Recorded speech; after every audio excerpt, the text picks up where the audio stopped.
everyone and welcome back, and thanks for tuning into this video. And in this video lesson you are going to learn an essay. The name of the essay is Man is the Architect of His Own Future for third year students. The essay is written by Dr. Gurrapu Damodar. You can find the picture of Dr. Damodar. Let's know about the author. Well, in his 43 years of teaching and research experience, the author wrote 42 books and edited 11 books. He published, presented and contributed towards 71 papers and 60 general articles. He also has 120 radio and video lessons on the English language to his credit. Well, he is the author of the present book, English for Communication 3. Let's continue about the author. Well, he is a member of 21 academic bodies and was conferred with the State Best Teacher Award in 2010. He was the President's nominee for Dr. Hari Singh Gaur Central University, Madhya Pradesh from 2015 to 2018. At present, he is the VC of Chaitanya deemed to be University, and he has visited 21 countries for the academic purpose. Well, now let's move to understand the teachings and influence of Sri Ramakrishna Paramahamsa. Well, Sri Ramakrishna Paramahamsa was a saintly man who lived in a small village near Calcutta in the 19th century. Though he was a simple village priest, he preached great and sublime ideas. Thousands of people, rich and poor alike, flocked to hear his sermons. Well, he preached that all religions teach the same truth, that God is one, that we should love all people irrespective of caste and creed and serve the poor and the needy.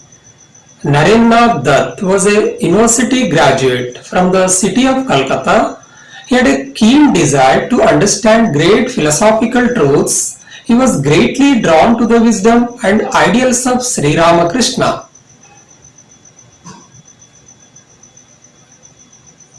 Well, Narendra Dutt observed something new and fresh in Ramakrishna's teachings. He witnessed that Sri Ramakrishna, though a simple man, was in his own way propagating the ideas of equality of all religions and preaching about the gems of wisdom embraced in ancient Indian scriptures. Narendra, who was later renowned the world over as Swami Vivekananda, became the most devoted disciple of Sri Ramakrishna.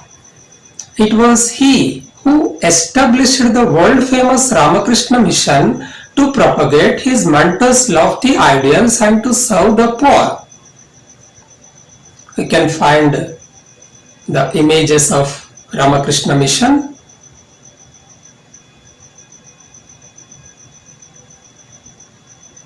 Well, to understand the great wisdom of Ramakrishna, let's read one of his many famous parables.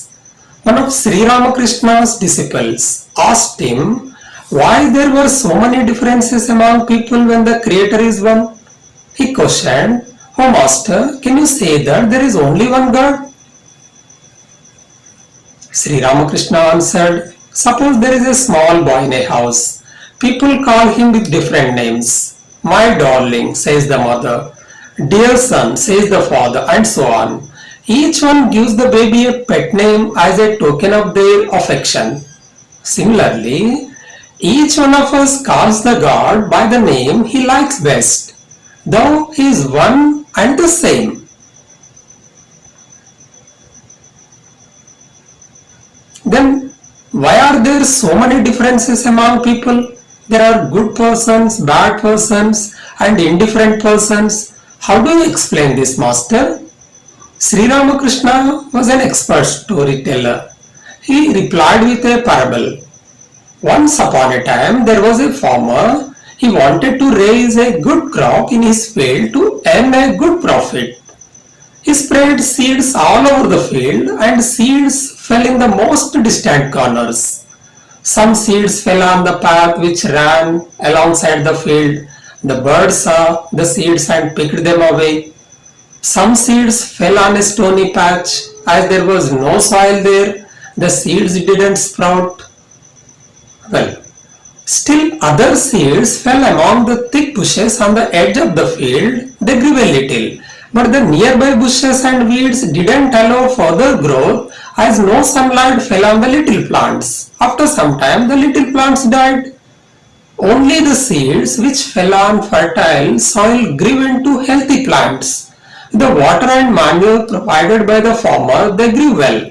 The farmer removed all the weeds. He had an excellent harvest.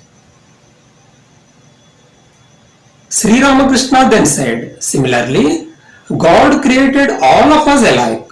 It is for us to properly utilize the life which He has given us. If we nurture our lives with the water of goodness, with the strength of morality and with the sunlight prayer, we grow into healthy human beings. But if we catch the diseases of anger, jealousy and intolerance, we destroy not only ourselves but also harm others. No plant grows in darkness. Similarly, lack of divine light creates darkness in our minds. Our minds should be nurtured carefully just as the plants in the field are nurtured.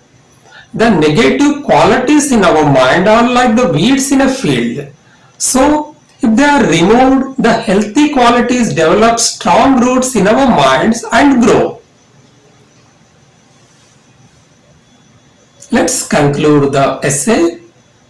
God never discriminates among His creation. It is only the receiver who by these actions becomes good or bad human being. Have to agree that no man can blame God for his fate. We can change our fate by working selflessly and become architects of our own future. As per our textbook, I have brought your attention long answer questions. Long answer question carry 10 marks. First question, explain Sri Ramakrishna Paramahamsa's philosophy about fate. Second question, what do we learn from the parable narrated by Sri Ramakrishna Paramahamsa in reply to his disciples' question? Explain. I have brought your attention as per our textbook short answer questions. Each question carry 5 marks. Who was Narendranath Dutt? Why was Narendranath drawn to Sri Ramakrishna Paramahamsa? What did Ramakrishna Paramahamsa preach about all religions? Why did Swami Vivekananda establish the Ramakrishna mission? What did the disciple ask Sri Ramakrishna? Alright dear students, I hope you have enjoyed the spiritual lesson and the parables in the lesson are sweet and short. Through simple parables, as you know, he cleared the doubts of his disciples and inspired them to devote their body, mind and soul. I hope such type of tales and parables definitely teach to my lovely students about how a man should be, the concept of spirituality, God and what is our dharma. That's all in the video guys, and this brings me to the end of the lesson. And I sincerely appreciate for your attention. Thanks for watching and keep practicing. Keep reading your original textbook, English for Communication 3. Have a great time. Bye bye.